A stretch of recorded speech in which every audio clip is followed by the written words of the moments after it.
الحمد لله نحمده ونستعينه ونستغفره ونؤمن به ونتوكل عليه ونعوذ بالله من شرور أنفسنا ومن سيئات أعمالنا من يهده الله فلا مضل له ومن يضلله فلا هادي له وأشهد أن لا إله إلا الله وأشهد أن محمدا عبده ورسوله أما بعد فإن خير الحديث كتاب الله وخير الهدي هدي محمد صلى الله عليه وسلم وشر الأمور محدثاتها وكل محدثة بدعة وكل بدعة ضلالة وكل ضلالة في النار فأعوذ بالله من الشيطان الرجيم بسم الله الرحمن الرحيم قاف والقرآن المجيد بل عجبوا أن جاءهم منذر منهم فقال الكافرون هذا شيء عجيب أإذا متنا وكنا ترابا ذلك رجع بعيد قد علمنا ما تنقص الأرض منهم وعندنا كتاب حفيظ بل كذبوا بالحق لما جاءهم فهم في أمر مريج أفلم ينظروا إلى السماء فوقهم كيف بنيناها وزيناها وما لها من فروج والأرض مددناها وألقينا فيها رواسي وأنبتنا فيها من كل زوج بهيج تبصرة وذكرى لكل عبد منيب بسم الله الرحمن الرحيم يا أيها الناس اتقوا ربكم الذي خلقكم من نفس واحدة وخلق منها زوجها وبث منهما رجالا كثيرا ونساء واتقوا الله الذي تساءلون به والأرحام إن الله كان عليكم رقيبا يا أيها الذين آمنوا اتقوا الله حق تقاته ولا تموتن إلا وأنتم مسلمون يا أيها الذين آمنوا اتقوا الله وقولوا قولا سديدا يصلح لكم أعمالكم ويغفر لكم ذنوبكم ومن يطع الله ورسوله فقد فاز فوزا عظيما بسم الله الرحمن الرحيم قل إن صلاتي ونسكي ومحياي ومماتي لله رب العالمين بسم الله الرحمن الرحيم قال رب اشرح لي صدري ويسر لي أمري واحلل عقدة من لساني يفقه قولي رب زدني علما رب زدني علما رب زدنی علما. محترم میرے دینی بھائیوں، بزرگوں اور میرے عزیز ساتھیوں، سب سے پہلے تمام قسم کی تعریف و توصیف، کبریائی و بڑائی، ہر قسم کی حمد و ثنا، سب کچھ اس اللہ رب العالمین کے لیے سزاوار ہے جس نے آج ہم سب کو یہاں پر کچھ دین کی باتیں سننے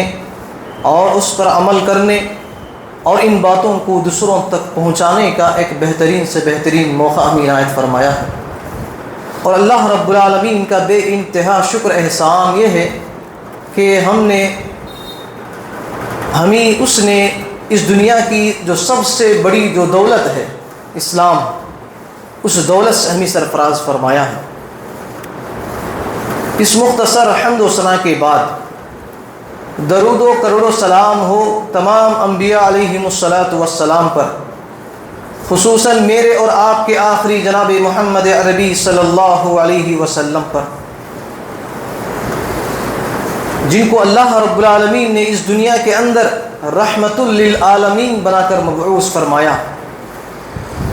ڈرانے والا اور خوشخبری دینے والا بنا کر مبعوث فرمایا، اور قیامت تک جتنے بھی لوگ آئیں گے ان تمام لوگوں کے لیے نبی صلی اللہ علیہ وسلم کی اتباع کرنا، ان کو اپنا آئیڈیل اور نمونہ بنانا، نبی صلی اللہ علیہ وسلم سے محبت کرنا لازمی قرار دیا گیا ہے۔ اور جو لوگ اللہ کے نبی صلی اللہ علیہ وسلم کی اتباع نہیں کرتے، نبی صلی اللہ علیہ وسلم کی زندگی کو اپنی زندگی میں نافذ نہیں کرتے، نبی صلی اللہ علیہ وسلم کو اپنی زندگی کا آئیڈیل اور نمونہ نہیں بناتے، ایسے لوگوں کے تعلق سے اللہ رب العالمین نے قرآن مجید کے اندر اس بات کا فیصلہ کر دیا ہے کہ ان لوگوں کا ٹھکانہ جہنم ہے، ان لوگوں کا ٹھکانہ جہنم ہے۔ تو میرے محترم بھائیوں، بزرگوں، ہمیں اس دنیا کے اندر قرآن اور حدیث کے مطابق، اللہ اور اس کے رسول صلی اللہ علیہ وسلم کے طور طریقے کے مطابق ہمیں زندگی گزارنے کی ہمیں کوشش کرنا چاہیے۔ زندگی کے ہر موڑ پر نبی صلی اللہ علیہ وسلم کے طریقے کو ہم مقدم رکھنا چاہیے۔ زندگی کے ہر لمحے میں، ہر موڑ میں نبی صلی اللہ علیہ وسلم کی زندگی کو ہمیں مقدم رکھنا چاہیے۔ آپ کی زندگی میں آپ جو کچھ بھی کرتے ہیں، کھاتے ہیں، پیتے ہیں، سوتے ہیں، اٹھتے ہیں، بیٹھتے ہیں، تجارت کرتے ہیں، رشتہ داروں کے ساتھ معاملات کرتے ہیں،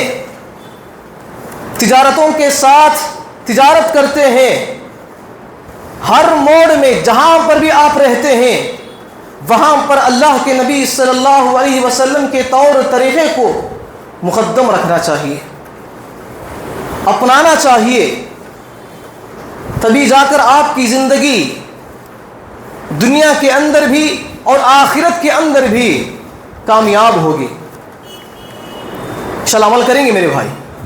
انشاءاللہ۔ تو ہم سب جانتے ہیں کہ جس مہینے سے ہم گزر رہے ہیں عشر ذی الحجہ کا مہینہ ہے، حج کا مہینہ ہے، اور اس مہینے کی فضیلت کے تعلق سے اور اس مہینے کے اندر جو اعمال ہمیں کرنا ہے اس کے تعلق سے ہم نے پچھلے جمعہ کے اندر بہت ساری باتیں ہم نے سنی ہیں کہ اس مہینے کے اندر ہمیں جو عبادتیں ہم کر رہے ہیں ان عبادتوں کے اندر اور زیادہ اضافہ ہمیں ان ایام میں کرنے کی ضرورت ہے۔ اس مہینے کے اندر روزے رکھنے کا ہمیں اہتمام کرنا چاہیے، دعاؤں کا ہمیں اہتمام کرنا چاہیے، صدقہ و خیرات کا ہمیں اہتمام ہونا چاہیے، ذکر و اذکار کا، تکبیرات کا اہتمام ہونا چاہیے، اور اسی طرح جو سب سے اہم چیز اللہ کی راہ میں قربانی، جانور کو قربانی کرنا، اللہ کی راہ میں جانور کو قربانی کرنا، یہ تمام عبادتیں، یہ تمام اعمال ہمیں اس مہینے کے اندر ہمیں انجام دینے کی ضرورت ہے۔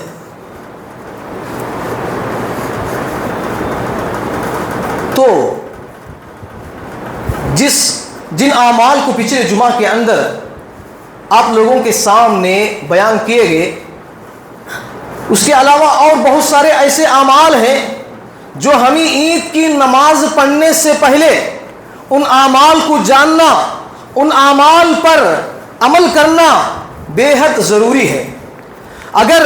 عید کی نماز سے پہلے جن اعمال کو میں نے آپ لوگوں کے سامنے